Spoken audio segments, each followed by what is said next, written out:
Arthur Rollins and his wife are building a new house in Noble.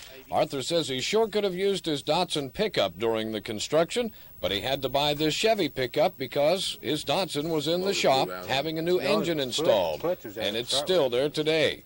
Arthur put it in the shop of a friend, Jerry Box, in Wayne, Oklahoma, south of Purcell. And he does this kind of work, and we had a verbal agreement on the contract and everything. And I was to give him $500 when I took the pickup down there, which I have a receipt for, and that was August 19th, 1980. And he still has my truck, and you know, I just can't get him to work on it.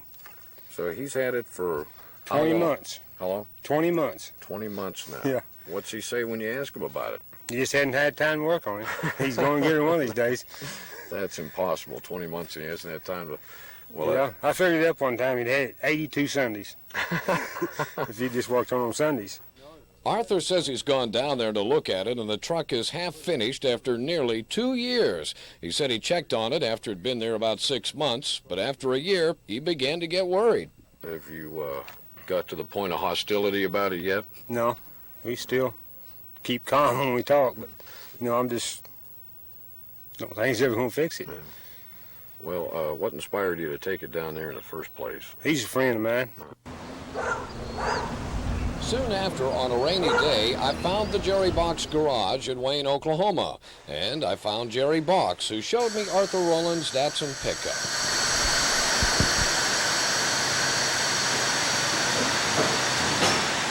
Jerry explained what a complicated job it was to replace the Datsun 4-cylinder motor with a V8 Chevy engine. V8 right there. That's what the man wanted, and that's what I built. In order to use the radiators, I had to modify this in order to clear the radiator. Here's the firewall. I had to manufacture and build a complete new firewall. Jerry said there were many parts he had to manufacture himself, but aside from that, why is it taking so long? I don't depend on this type of work for a living.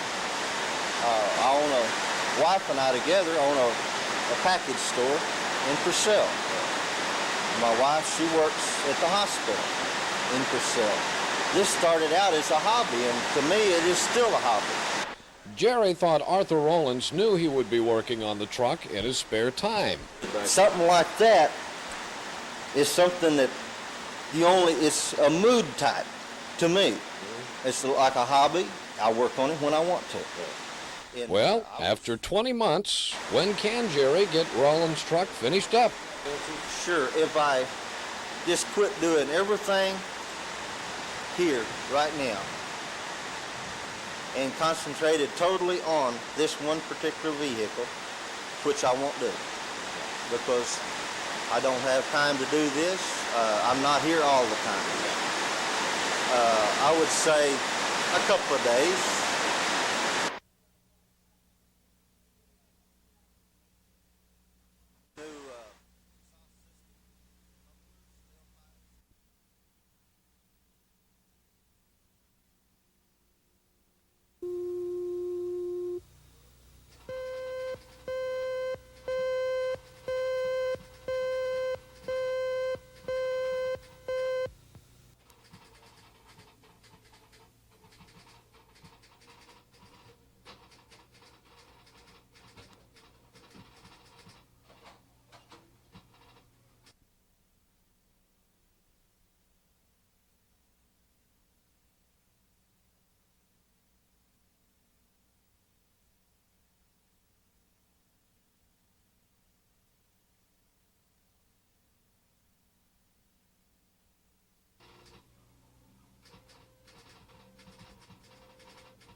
Kim Hamilton says lately she's been packing a club in the car with her when she goes to work. The reason? She alleges a man that has been sexually harassing her at work followed her home one evening.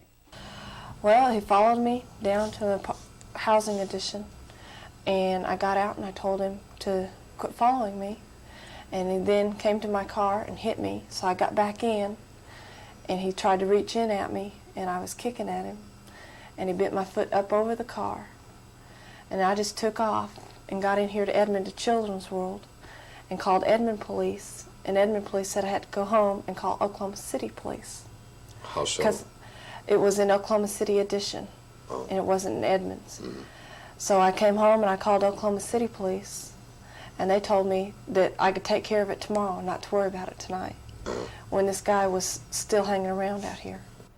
Why is a 21-year-old woman who says she is happily married and has 2 young children being subjected to this kind of harassment?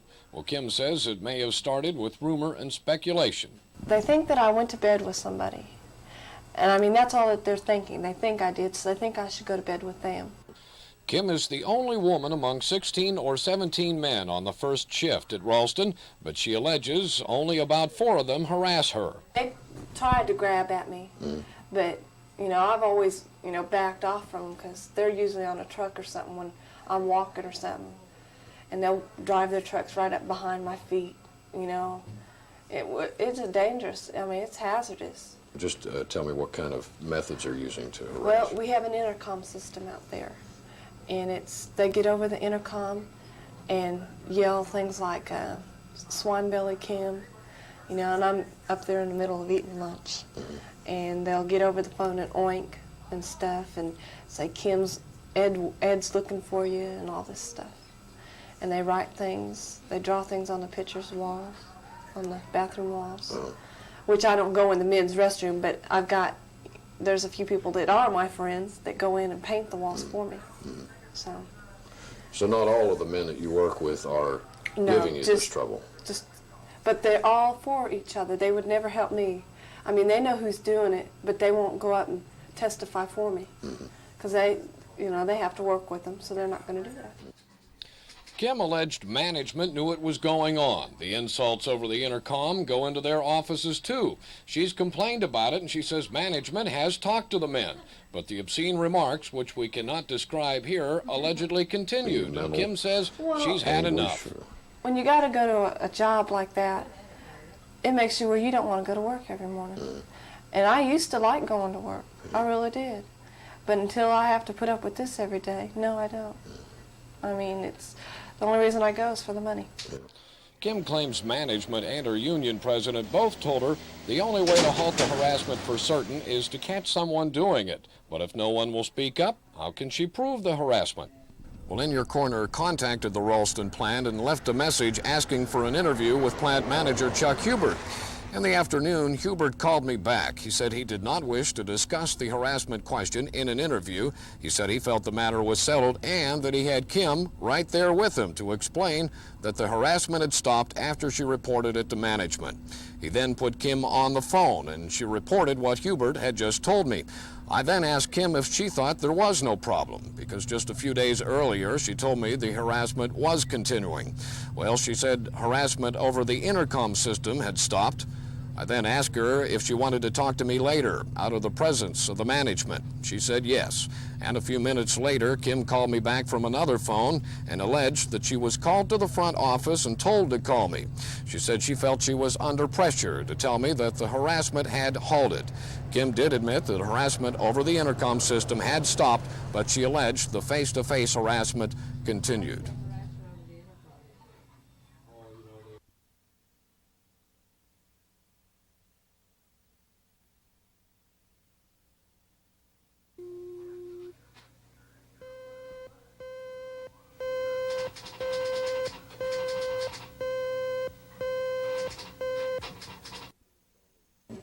Okay, can you tell me in your own terms what kind of harassment we're talking about here?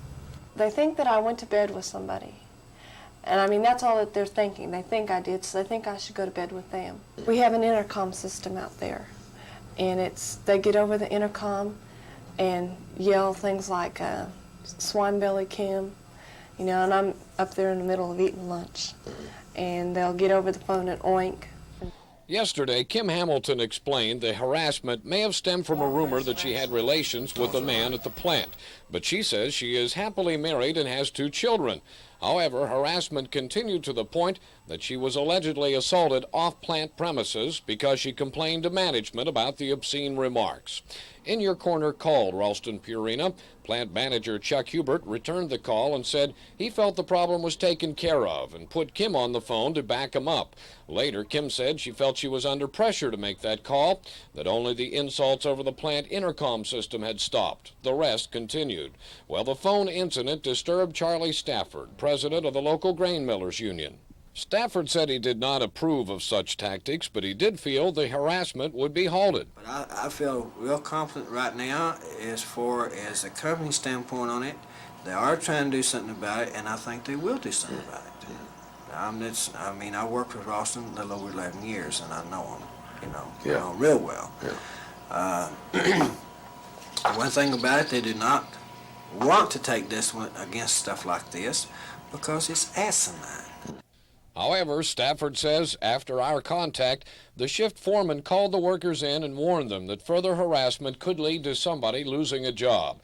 But the union president said someone must be caught in order to be disciplined. Well, what does a woman caught in this situation do? One thing she can do is contact the Women's Resource Center in Norman. Director Ann Lawrence deals with this topic almost daily. That it is unwanted, unwelcomed, continued sexual advances on the job. Okay. And that can be leering, pinching, dirty jokes. It covers a whole gamut of behaviors from merely staring in a way that makes a person feel uncomfortable to rape is obviously the other end of that continuum. If a woman is alone among a group of men on the job and cannot prove the harassment, what does she do? The first step in any legal action is to exhaust the grievance policy or procedure at the place of business and to contact EEOC. Now, if EEOC is contacted, they are obligated by law to investigate any complaints that they receive. And any case that's gotten into the court systems that I'm aware of has gone through the EEOC process also.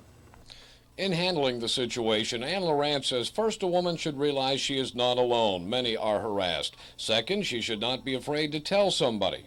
The third piece of advice that I would give women or men who are being sexually harassed is to keep a diary, to write down, this happened to me at this time on this day. This is what he said, did, whatever, to me. This was my response. If there's any letter, for example, a note or anything like that, those need to be preserved for legal evidence if it should get to court. But it just helps people sort out how they feel about what's going on and to see that there is a pattern and that to understand that they are being sexually harassed on the job. I would say to remember that everyone has a right to a hassle-free environment.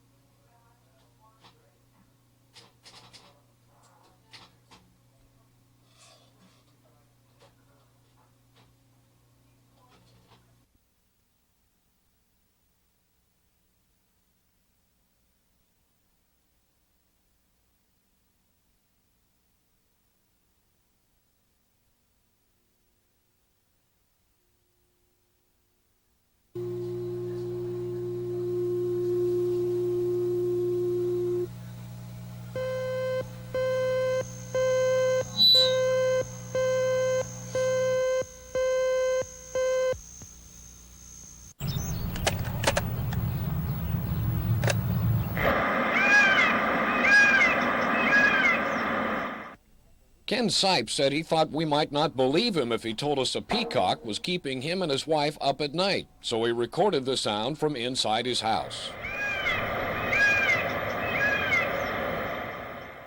Ken says the shrill whooping sound has been bugging him for over a year now. He doesn't like to complain, but really, how long can a neighbor stand that sound? Well, it keeps us awake at night. It goes all night long, gets all the dogs barking. And daytime, it doesn't bother us that much, but you hear it. But Is it loud enough in the house that when you're sleeping it causes you to wake up? yes, my wife and I both. Well, we safaried across the street to see the peacock and hear the screeching sound up close, but he became very quiet when we approached, as if he never made any noise at all. We couldn't even get him to come over to the fence. Of course, no one was quite sure how to call a peacock, and of course, when we left, we could hear the peacock crowing once again in the background. Called the animal shelter, and they went out and talked to him a couple of months ago, and it seemed that we didn't hear it for a while, but about a week ago it started again, and I thought with summer coming on, it'll be worse.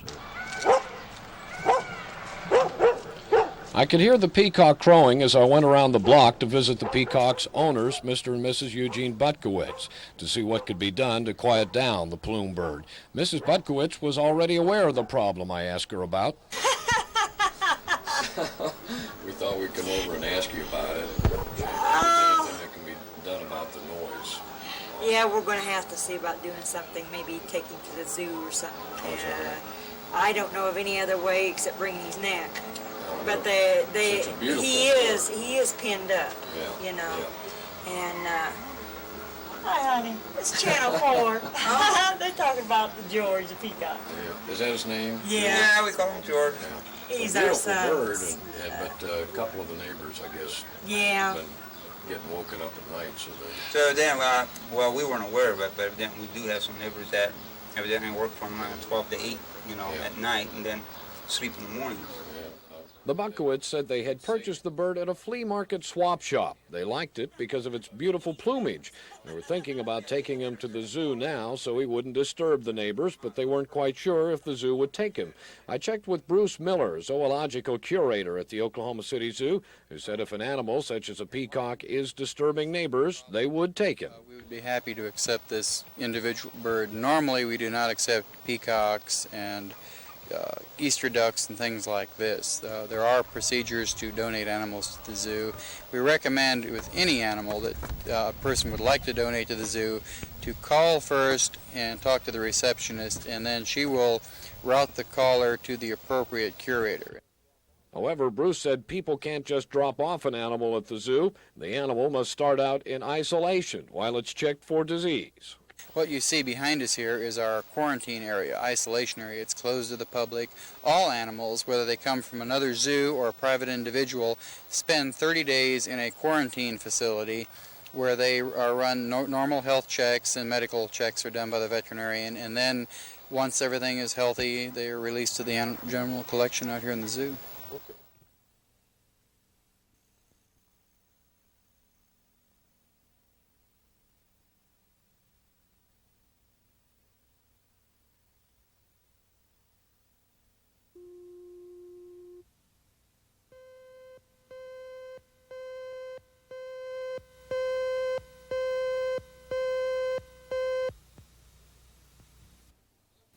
In Your Corner first learned the gypsies were working Oklahoma City when Clifford McCoy called to say some men had come to his door in a plain, unmarked pickup truck wanting to spray his roof to waterproof it for 20 years. The price started about $50, but by the time they were done, they said Clifford owed them $250. He paid them, but later canceled his check. We learned at a paint store the gypsies buy aluminum paint and water it down with gasoline and charge customers, normally elderly, outrageous prices for something that does no good for the roof. We saw a man at the paint store that appeared to be a gypsy roof painter, but he denied it. The district attorney's office told me that roof spraying is just one of the alleged rip-offs attributed to the gypsies. Most involve home repairs, shrub spraying, painting, and asphalting driveways, and another is auto body repair. Oklahoma City Police Detective Sherry Garcia, who studies the gypsies, told me how that one works. They do good body work, but the price ordinarily quoted before the job is not necessarily the price that's given to them after the job is completed. Usually it's much higher. When there is protest made against the increase in the cost of the repair work, they have been known to go back to the car and damage it again. Robert Donald, who had seen our earlier reports, called to tell me that he suspected he had just hired a gypsy to repair his front fender. Donald said the man approached him about doing the job while Robert was mowing a church lawn. He quoted him a price of $60. I approached the gypsies. They said they had done nothing wrong, but I asked them about their trade. So you make your living by going around knocking on people's doors and asking if they want body work done? Yes. Is that Paid pretty well? Sometimes you make good dollars, sir, sometimes you're not. We just making an honest living, that's what we're doing. Why do you come here? Why Oklahoma? Well, sure, if one state is good as another. We just going through, we stop here to make $2, and to make a living right, we're going to stay here. We go to the Egyptian town, we get permission, if you let us stay, we stay. I see. But you have to have his permission to stay here? We're citizens like anybody else, we're American citizens. Yeah, but I don't have to have the King Gypsy's permission to live and work here. Do you? So I get along with my people like that. That's a custom. I see. Do some of them do asphalting on the driveways? The one that do asphalting, we don't even know them. So we know they're gypsy, but we don't get along with them. Why don't you get along with them? Well, they're different gypsies. So we don't want to get along with them. They might do some work bad and we get in trouble with them. We've got a lot of gypsies. We've got 40 gypsies in the camp where we are. They're paying us, and we body work. We don't do nothing with those gypsies. We don't even agree with them. I see. We don't know if this man would have raised the price on Donald because he hurriedly left without finishing. He said he'd come back later, but he never did. However, I spotted him at a Northside campgrounds later that day, where I also saw a great deal of late model trucks, some with paint spraying equipment, some with asphalt and road resurfacing equipment. Surprising to find all that sort of equipment in a campgrounds. Many times the gypsies in the home repair scams will be in pickups and campers and trailers, mobile homes, and they do go to the campground areas. They seem to have certain favorite areas, and those are usually near interstates with easy access to traveling.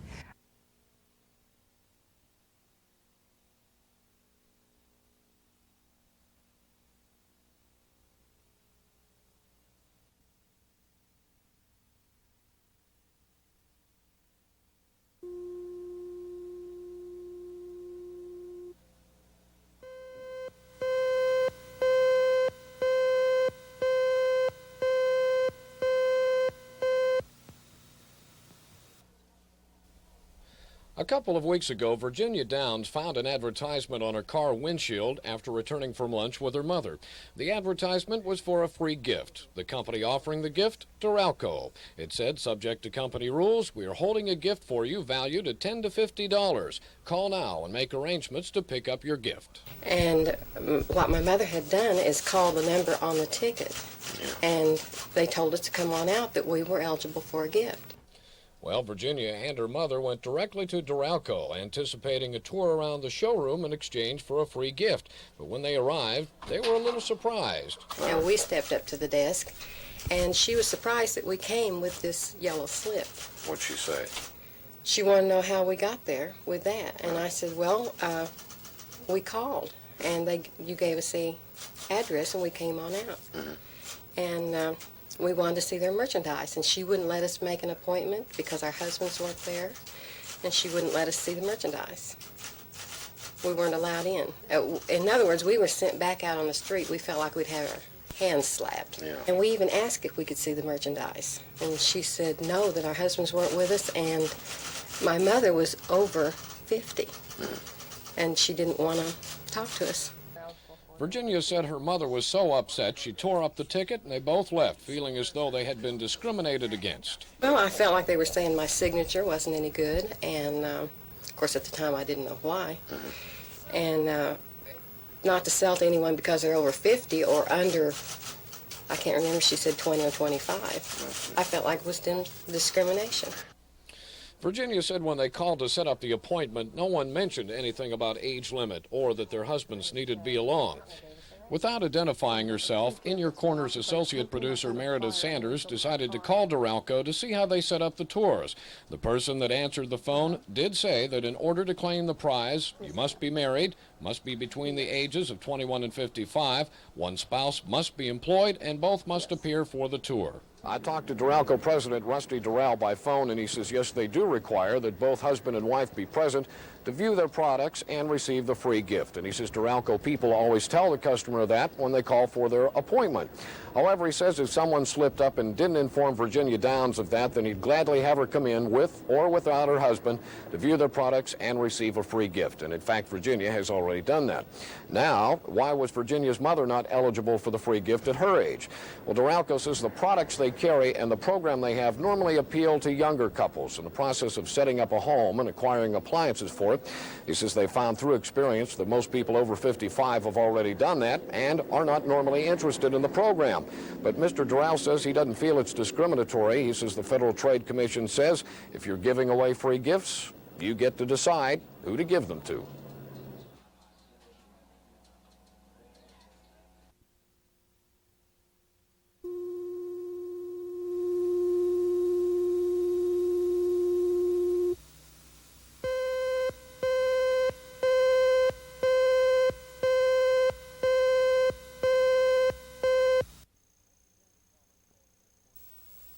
Mrs. Winnie Thomas called in your corner from St. Anthony's Hospital, where she's recovering from a broken hip.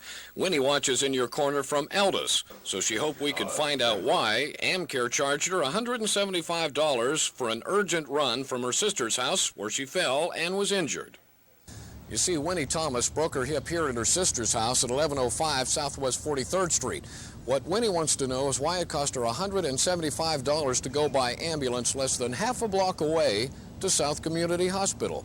Winnie says if she knew it was going to cost her that much to go a couple of hundred feet, she would have crawled to the hospital. Winnie said later she was transferred a greater distance by ambulance from South Community to St. Anthony's Hospital for only $40-some, so she can't understand why the trip across the street by ambulance cost $175. They were longer getting there with the ambulance than I could have walked across the street if I could have walked. I'm just paying them. I will just fight it out with Medicare later. Now they will turn it down, I'm sure, as too much. I took Winnie's question to the people who should know, Amcare officials who looked into her case. Community Relations Director Jill Prickrill said there's an easy explanation for the $175 trip across the street, although it may not be pleasant for some, especially those from out of town. So an aid car is manned by one, it's staffed by one technician. And it is a lower fee because no medical equipment is necessary to transport that patient. They do not require IVs or oxygen or anything in transport. An urgent call is more expensive. In the case of this lady, she had a possible fractured hip. So special care needs to be taken in moving that patient. The vital signs do need to be taken. She does require an intermediate paramedic's attention in transit to the hospital. Now, our rates are not set up on a mileage basis. It's one rate determined by the kind of call that it is.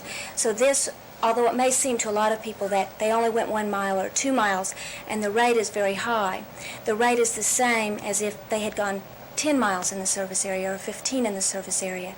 They are not set up on a mileage basis. Actually, we are able to keep our cost, our overall cost, and better contained that way. And we don't end up charging 15 different prices for one call.